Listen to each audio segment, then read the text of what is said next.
성경 톡파보기 이정도 목사의 이 정도는 잡고 가자.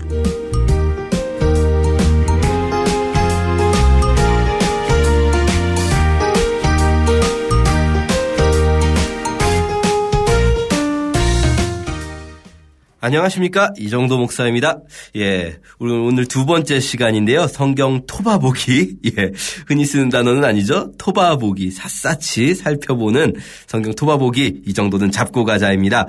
오늘도 창세기 2장 한 장만 좀 보려고 하는데요. 창세기 2장은 1장과 3장 연결시켜서, 사실은 창세기 3장까지가 하나의 어떤 단위라고 할 수 있는데 1장과 3장과 연결해서 2장을 좀 보려고 합니다. 정확히 말하자면 2장 3절까지가 1장에 연결된다고 볼 수 있고요. 2장 4절부터 이제 새로운 주제가 나온다고 할 수가 있어요. 먼저 크게 보면 1장과 2장 4절 이후 앞에서 나왔던 1장에 나왔던 천지창조의 이야기가 반복된다는 걸 느낄 수가 있습니다. 다시 이제 세상을 창조한 이야기를 처음부터 다시 하죠. 이게 왜 두 번이나 나오나? 그리고 또 내용도 좀 다르죠. 창조된 어떤 내용에 대한 것도 다르고 강조점도 다르고, 그러다 보니까 어떤 분들은 이거 막 궁금했던 거죠. 이제 신학을 공부하시는 분들은 왜 두 번 있지? 그러다가 1장과 2장에서 하나님의 이름도 달라요. 하나님이 1장에서 여호와로 나오는데 2장에서는 엘로힘으로 나온단 말이죠. 그래서 이제 막 여러 가지 상상의 나래를 펼치시던 분들이 뭐 한때는 굉장히 대세를 이루었던 신학 중에 하나가 이제 문서가설이라고 해서 1장과 2장이 원래 다른 책이었던 거다. 다른 종교였던 거다. 그래서 여호와라는 신을 섬기는 종교가 있고 또 엘로힘이라는 신을 섬기는 종교가 있어서 서로 다른 창조 이야기를 가지고 있던 걸 합쳐가지고 이게 하나의 책이 되고 하나의 종교가 된 거다. 뭐 이런 종류의, 정말 참신하지 않습니까? 정말 참신한 발상. 말하자면은 뭐 불교랑 기독교가 합쳐져가지고 이야기를 만드는데 예수님이 마국간에서 태어난 다음에 연꽃을 받고 천상천하 유아독존을 외쳤다라거나 뭐 이런 두 가지 이야기가 합쳐졌다. 뭐 이러면서 이런 약간 문제가 발생했다라고 이제 이야기하신 분들이 있었는데, 뭐 한때 뭐 지금도 이런 걸 공부하시는 분들도 계시지만 지금은 비교적 예전처럼 막 정설로 받아들여지지 않는 부분들이 이 고대 근동, 그러니까 이걸 1차 독자들이죠. 이 글을 원래 1차 독자로 읽었던 고대 근동의 이 지역의 다른 신화들하고 비교 연구가 진행되면서, 제가 이제 어제 말씀드릴 때도 근동의 다른 신화들하고 비교해서 말씀드렸어요. 왜냐하면 이걸 들었던 1차 독자들은 고대 근동의 원래 신화들을 알고 있는 사람들이었을 거거든요. 그 사람들이 이거 원래 자기들이 알고 있던 신화와 또 다른 이야기를 들으면서 비교하게 됐을 거예요. 본인들도. 그렇기 때문에 그것과 고대 근동 신화들과 비슷한 포맷을 가지고 있으면서 핵심적인 내용들이 차이가 있는 이 공통점과 차이점을 함께 연구하게 되는 거죠. 이렇게 고대 근동의 신화들과 비교 연구를 하게 되다 보니까 이 근동의 신화들은 특징 중에 하나가 중요한 문제가 있을 때는 이중서술을 하는구나. 관점과 메시지, 또 어떤 뭐랄까요, 찍는 카메라를 바꿔서 말하자면 찍는 카메라의 각도를 다르게 해서 똑같은 문제를 이중으로 서술해 놓는 양식들이 있구나라는 걸 발견하게 됐어요. 그래서 창세기 1, 2장이 뭐 이렇게 다른 책이었다가 하나로 합치다 보니까 얘기가 두 개가 겹쳐 있다, 뭐 이런 이야기보다는 고대 근동의 신화의 포맷을 가지고 있다. 그때 당시에 사람들이 이야기를 서술하는 그 방식을 가지고 있다. 라고 보는 거죠. 마치 신약에 가서 이제 편지, 서신서들이 많이 있지 않습니까? 당시에 이미 이 편지글이라는 양식이 많이 있었는데 그 편지글이라는 형태에다가 하나님의 말씀을 적은 것처럼, 바울이 그렇게 한 것처럼 창세기는 당시에 고대 근동에서 어떤 사용되던 이야기 형식의 틀을 가지고 그 틀에 하나님의 말씀을 맞춰 넣었다. 이렇게 보게 되는 거죠. 자, 어쨌든 1장에서 우리가 본 건 뭐냐면 하나님이 원하시는 세상의 모습이 있다는 거였어요. 하나님이 원하시는 세상의 모습, 이것이 1장이라면 1장이 그것에 초점을 맞춰서 천지창조를 서술했다면 2장 4절 이하에서는요, 하나님이 원하시는 세상의 모습보다는 하나님이 원하시는 인간의 모습입니다. 이 2장 4절 이하의 분량을 가장 많이 할애하는 건 인간 창조예요. 인간에 대한 것, 인간을 중심으로 해서 재서술하는 거죠. 그리고 왜 이렇게 이중서술을 하게 되냐면 이 두 이야기 1장과 2장이 서로 보완하는 역할을 하는 겁니다. 그래서 1장, 2장 함께 봐야 되는 거죠.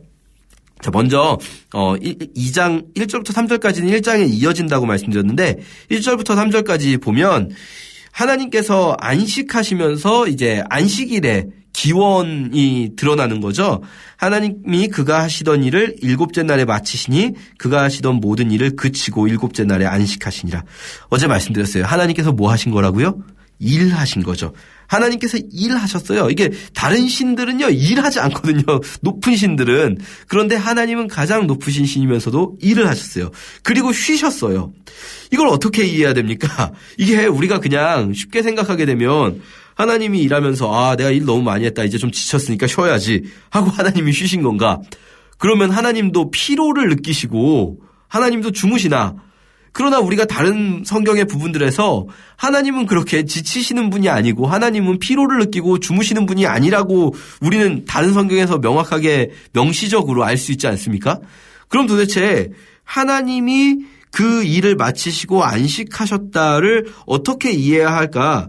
이걸 이제 다른 근동 신화들과 또 비교해 본 거죠. 이 부분은 이제 아브라함 햇셀이라는 분이, 이분은 유대교 랍비인데요. 이분이 이제 쓰신 안식이라는 책 전에 한번 설명을 드렸습니다. 그 책에 나온 설명을 잠시 말씀드린다면 고대 근동의 신화들을 보니까 어떤 신화들에서 신이 뭔가 하고 나면 마지막 부분에 어떻게 끝나냐? 그 신이 어딘가에 어느 도시의 어느 지점에 서 안식했다 이렇게 마무리되는 거죠. 그러면 이 신화는 뭐냐면 거기에 그 신전이 있는 거예요. 그러니까 도시마다 도시에 신이 있고 그 도시의 한가운데쯤에 그 도시 신내 신전이 있는데 그 신화는 왜 이 장소가 이 신의 신전인지에 대한 정당성을 부여하기 위해 만들어진 이야기인 거죠. 신화들이라는 게. 그런데 그러면 이제 그 신화는 뭘 말해주는 거냐면 이 신을 만나려면 어디로 가야 되는가를 보여주는 거예요.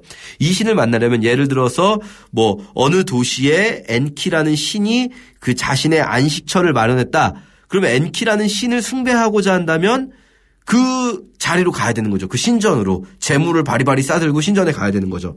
그런데 하나님은 어느 장소나 어느 공간이 아니라 어디에 안식하셨냐? 며칠째 이렇게 7일째에 안식하신 거예요. 자신의 안식처를 어디에 마련했는가? 공간이 아니라 시간 안에 자신의 안식처를 마련하셨다. 아주 멋진 표현인데 이 아브라함 햇셀의 안식이라는 책에 나오는 이야기입니다. 그러면 그 하나님을 만나려면 어떻게 해야 되는가?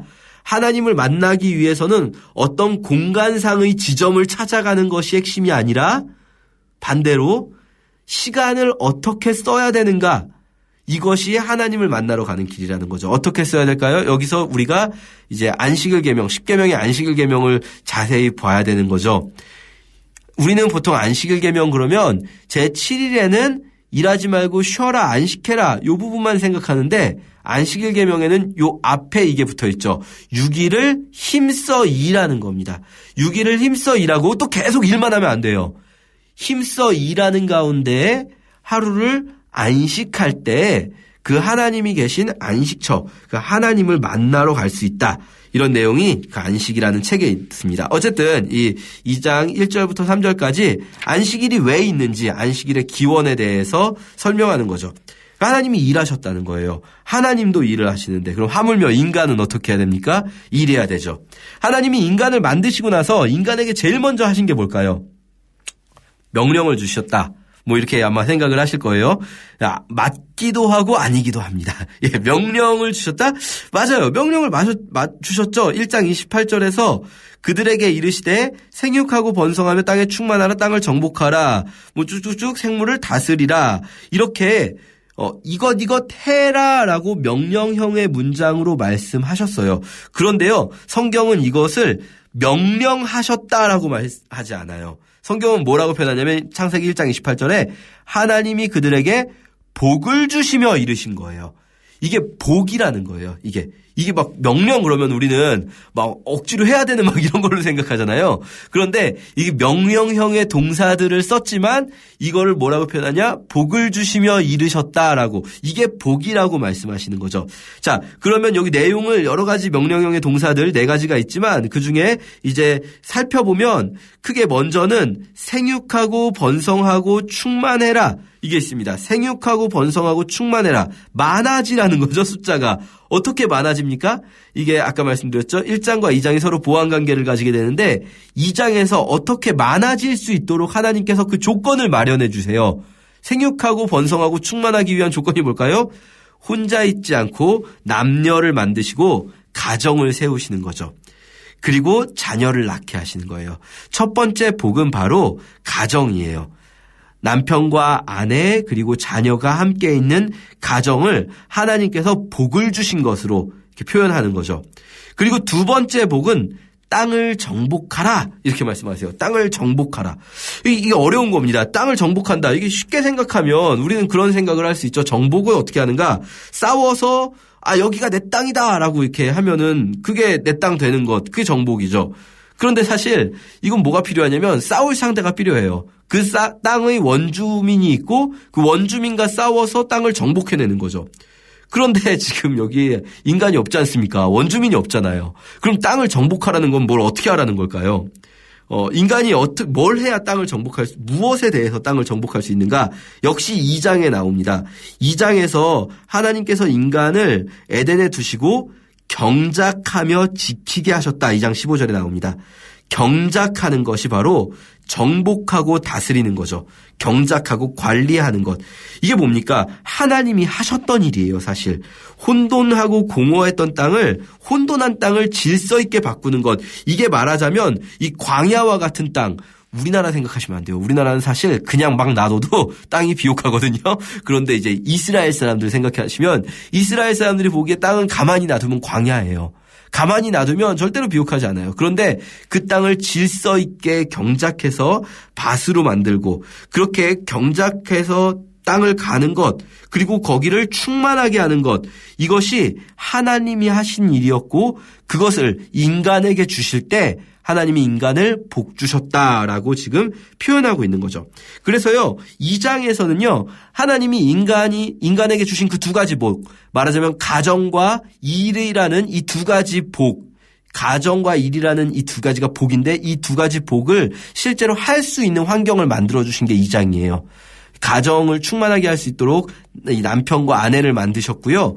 그리고 일을 할 수 있도록 에덴 동산을 만드시는데 에덴 동산에 대한 설명에서 가장 강조되는 게 뭘까요? 제일 길게 나오는 게 뭘까요? 4개의 강리학입니다. 4라는 숫자, 이 숫자에 의미가 있다라고 말씀드렸는데 넷이라는 숫자는 성경에서 주로 온 땅을 의미해요. 온 땅, 사방. 이 하나님께서 일을 할 수 있도록 땅을 경작하려면 뭐가 필요할까요? 강이 필요하죠. 4개의 온 땅에 강을 주셨다라는 거죠. 그러니까 하나님이 주신 복은 뭐냐면 아무 일 없이 막 놀아도 먹고 살 수 있는 그게 복이 아니고 일하기에 딱 좋은 곳을 만들어 주신 거예요. 그 일하기에 딱 좋은 그곳에서 일하는 것, 그게 바로 복인 거죠. 그러니까요, 일은 어쩔 수 없이 먹고 살기 위해 해야 되는 게 아니라 좋아서 하는 거예요. 복인 거예요.